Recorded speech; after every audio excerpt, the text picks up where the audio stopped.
Assalamualaikum warahmatullahi wabarakatuh. Perkenalkan, nama saya Anandita Kurnia dengan NPM 220681003. Di sini saya ingin menjelaskan bagaimana hasil perhitungan sistem transmisi kapal yang telah saya buat. Pada kali ini, di sini kita hanya menghitung bagian dari engine hingga bearing saja, bukan sampai propeller, tapi kita hanya memakai dari engine hingga bearing. Di mana di sini untuk langkahnya itu kita akan menghitung mulai dari fuel masuk ke engine, terus dari engine itu masuk ke reduction gear. Lalu dari reduction gear itu bakal ada bearing, di mana kita akan mencari bearing-nya berapa dengan kita menghitung terlebih dahulu nih dari gear dan engine-nya sendiri.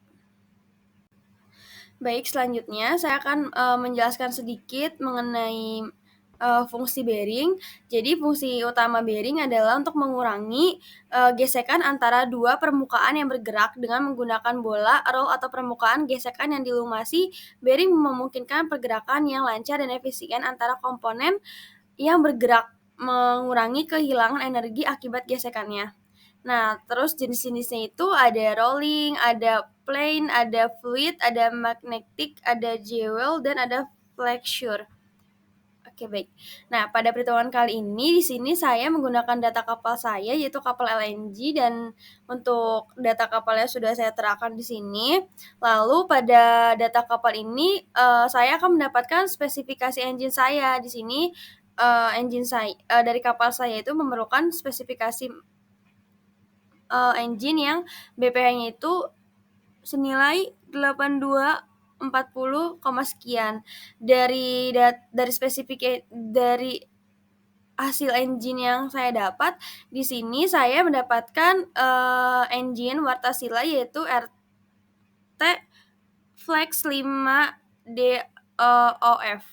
Di sini dia memiliki 5 silinder, bornya 500 mm, struknya ada 2050, SFC-nya itu 184,1, dan di sini juga telah diketahui RPM-nya itu 124 RPM.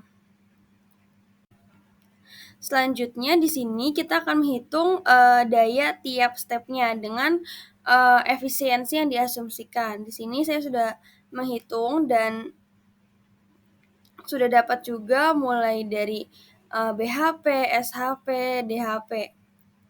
Nah, selanjutnya di sini saya juga menggunakan hambatan kapal hot rod saya yaitu 84 kN, dan untuk nilai yang didapat itu 9,74%. Nah, selanjutnya di sini saya menggunakan spesifikasi material yaitu dengan ultimate tensile strength yaitu 620 MPa, yield strength-nya itu 450, ada elongation-nya itu 25%, dan ada beberapa yang diketahui juga. Di sini juga kita menggunakan material sub duplex F51. Nah, selanjutnya di sini asumsi awal kita yaitu untuk gearbox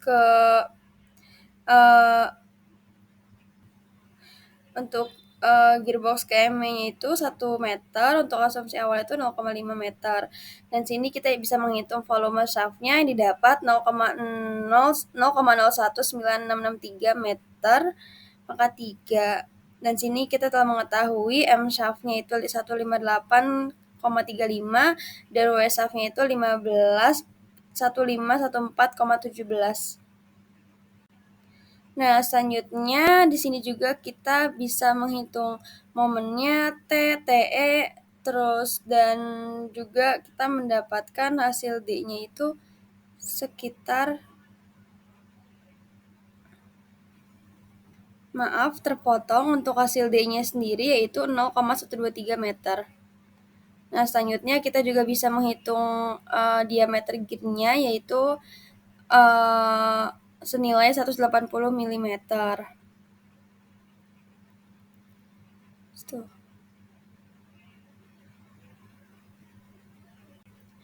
Nah, selanjutnya ini kita akan menghitung untuk L bearing-nya itu sama dengan 3, diameter yang diasumsikan itu 0,2 meter, volume shaft-nya itu didapat 0,0942, massa shaft-nya itu didapat 739,47, dan untuk weight-nya sendiri kita didapat dengan menggunakan rumus M kali G, di mana M-nya itu 379,47 dikali gravitasi 9,81, yang didapat hasilnya 7246,806 Newton. Selanjutnya di sini kita bisa menghitung momennya sendiri, di mana untuk momennya itu W kali L dibagi 8, di mana W-nya itu yaitu 7246,806 dibagi 8, yang hasilnya itu momennya adalah 2717,552 Newton meter. Selanjutnya kita juga bisa menghitung T, dan didapat hasil T-nya itu adalah 0,84822, dan untuk T-nya sendiri ini dapat 271275. Selanjutnya untuk KD-nya sendiri juga didapat senilai 31,70. Baik, selanjutnya itu untuk perhitungan bearingnya. Di sini untuk jarak dari A ke B itu 1 meter, dari B ke C itu 3 meter. Di sini untuk perhitungannya itu sama dengan pengerjaan statika struktur, di mana kita menghitung gaya-gaya yang ada di gaya-gaya yang dihasilkan. Nah, di sini untuk FA-nya sendiri kita dapat yaitu 14227 Newton. M shaft-nya itu juga didapat. Dan sini kita bisa dapat W shaft-nya juga. Dan di mana untuk sigma MB-nya itu yaitu asumsi kita bahwa arahnya ke bawah itu negatif. Jadi untuk FA-nya itu ke bawah, jadi min FA. Nah, jadi bisa didapat untuk FC-nya sendiri adalah minus 240,88 Newton. Selanjutnya didapat untuk selanjutnya menghitung sigma FY 0. Di sini kita mengambil nilai FA W shaft plus FC sama dengan FB itu dari ini juga dari gambar yang telah saya gambar. Di sini kita menghitung gaya-gayanya yang ada di sumbu Y. Selanjutnya didapat untuk FB-nya itu 17474 Newton. Jadi bisa disimpulkan bearing yang saya hitung ini sanggup menahan beban sejajar yaitu senilai 17474. Mungkin sekian dari saya. Kurang lebih mohon maaf. Wassalamualaikum warahmatullahi wabarakatuh.